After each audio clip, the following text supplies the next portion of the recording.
So, being groped on a plane. What is the reason to be touching and fondling on individuals while flying? A 50-year-old putting his hands on a teen. Well, what is isn't the reason to be on a plane is to go on a trip and not be touching and fondling? Like, subscribe, ID in the Discovery Channel. Yes, ID in the Discovery Channel. The links are provided below. Get that Discovery Go app as well as that ID Go app. You might want to get those two things combined and make them into one. And I'm a Discovery influencer. That's in fact a fact. So a 58-year-old was detained by law enforcement after the plane landed. He faced federal charges after he groped a 16-year-old female on a plane.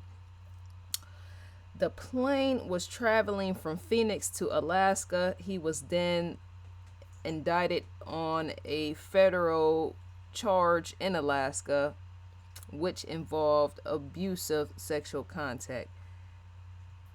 The groping of the 16-year-old occurred as the 16-year-old and the 58-year-old were seated next to one another.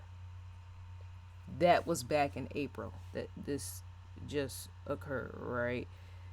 It's stuff like that in fact goes on, and some people don't report it. I just dealt with the issue with somebody trying to come at me like that sort of thing. You in fact would want to not be dealing with, as in open your mouth and say something. So the 16-year-old even pushed the hand away of the groper, pushing his hand away, letting him know, look, that's not my thing. I'm not interested. But to be on the plane is to not be fondling on people at all. That sort of thing you leave for people that you know, right? On a plane. Then the 16-year-old attempted to move away from the groper. She did. She moved away from him. She also sent a note on her phone to her father about the 58-year-old touching her. It's not saying it's more acceptable to say something sexually to someone. Not saying that's more acceptable than touching them or groping them or anything like that. But that will be something you would think that a person would do, saying something to the person and not physically touching them. Remember, he's 58 years old. She's 16. You're almost a 60-year-old man and she's 16.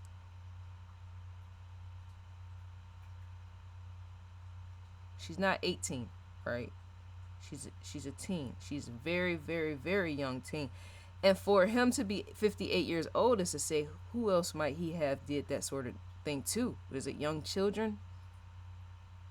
That could be even a female. If it's a female that's walking around, I'm saying it could be a male or a female. If it's a female walking around touching and groping people at 58 years old, that's to ask, is he a child molestation charge on the way to being one? Could he be molesting children, or did he molest children? Did he have a past of molesting children? Because she's 16 and that is in fact a teen, but it's still a child. Some would see her as still a baby despite her not being. She's still a child. So flight attendants were called, which led to the groper being detained by FBI. If the groper is convicted, he could face up to 2 years in prison. Yeah. Knowing when someone says no, I think it's people that they don't really understand that.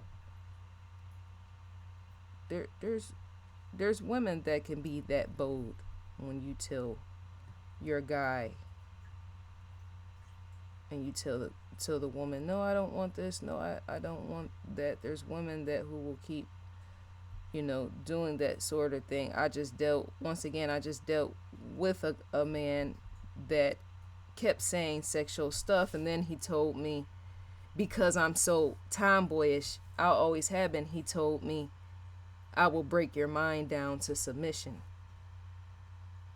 So what I did was I told him, I will cut your dick off and send it to your wife in a blender for her to drink to let her know that you're a cheater.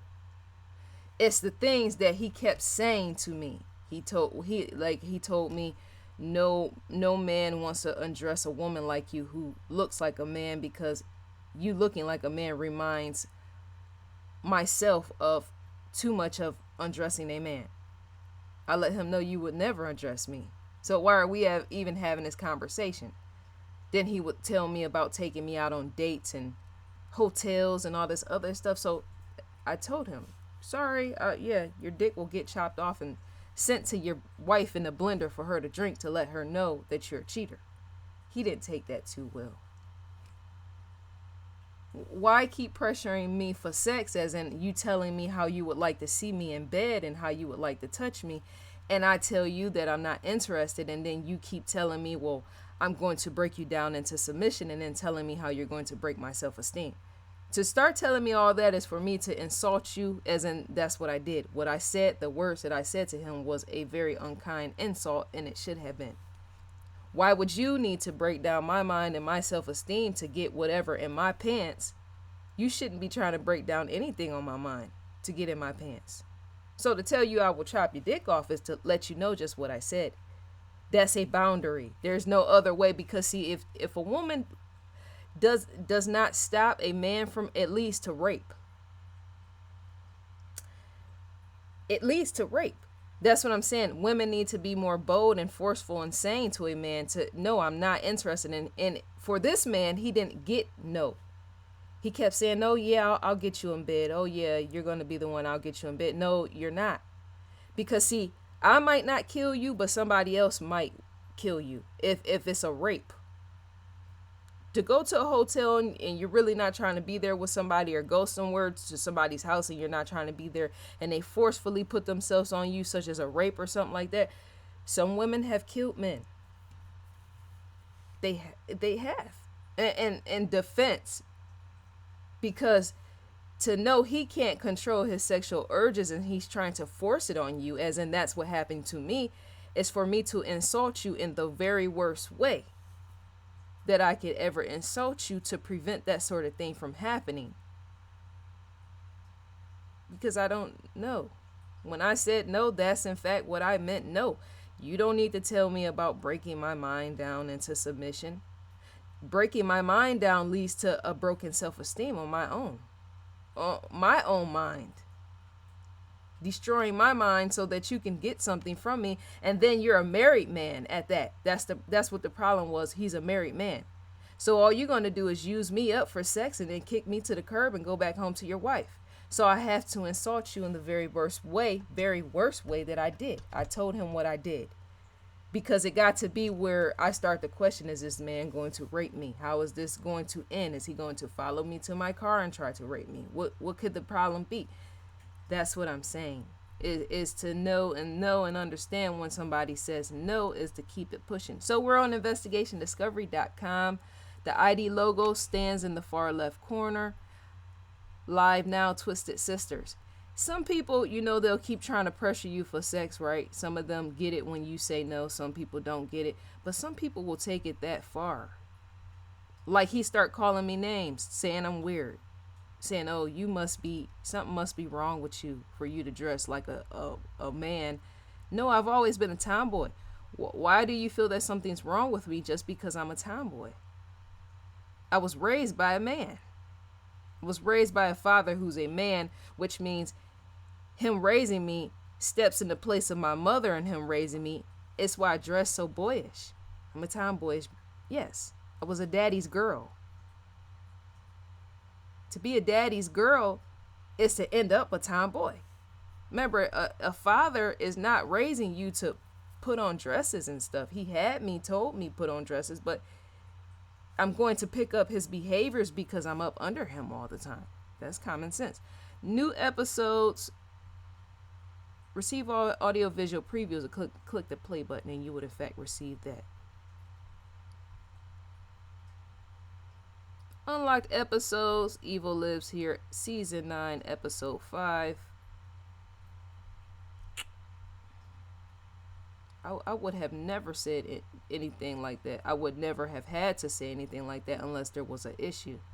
Me saying, well, I will chop off your thing to push you back. But for somebody, and not only that, I'm on the job while he's saying it. Why are you don't do that sort of thing. As in, you just don't. I've had issues like that before, right? No. Because see, me, I work different jobs. I don't just work one job. I like to keep busy. Recommended for you. Shouts out to Lieutenant Joe Kenda as well as Paula. That sort of thing didn't take place at Discovery. No, I have different jobs and different things that I do. I also do Make-A-Wish. It didn't happen there, but Make-A-Wish, you know, the fire department, they have things for children and stuff like that. There's different things that I'm involved with, but one of the locations that I go to, the individual kept saying things to me. No, sorry, I need to push you back. To receive a newsletter from Investigation Discovery is to type your email address in and click next, and you would in fact receive a newsletter from Investigation Discovery. Discovery is a type of place which would not allow that sort of thing. That sexual harassment, as in that was not where the location of where it occurred. No, there's businesses put an end to that. Not all businesses operate like that, right? Some people take it, well, what all did he say to you? What all did this happen? Well, it doesn't seem like, yes, it does seem like.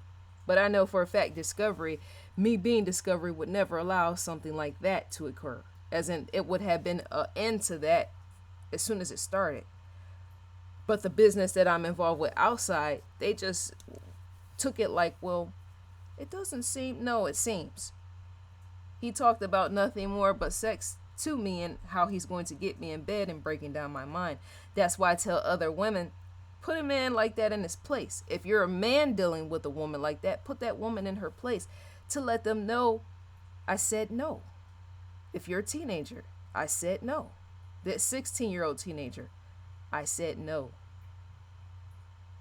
Because not everybody deals with that. Some people might in fact become violent towards a person because they might feel they're going to be raped. And I said that 6 or 7 times. You don't know what an outcome is going to be when somebody keeps pressuring you for sex. It's almost as if they can't control their urges to get on top of you or something. So that could be life-threatening. Somebody not being able to control their urges of wanting to have sex with you or fondle you, right? They can't control their urges. That can be something that can end your own life. Because to go somewhere and get involved with somebody that is trying to get you in bed and you say no and you're out somewhere and say they rape you or something, they can in fact kill you because they know you were going to tell. I know how to end stuff the right way. As in, if this man get me somewhere and rapes me or something, he already know I am going to tell law enforcement. That could lead to my own death. It's why I said what I said. So yes, viewers, let me know what you think about the video. May you enjoy your day. I will in fact enjoy mine, and I'm going for now. 1.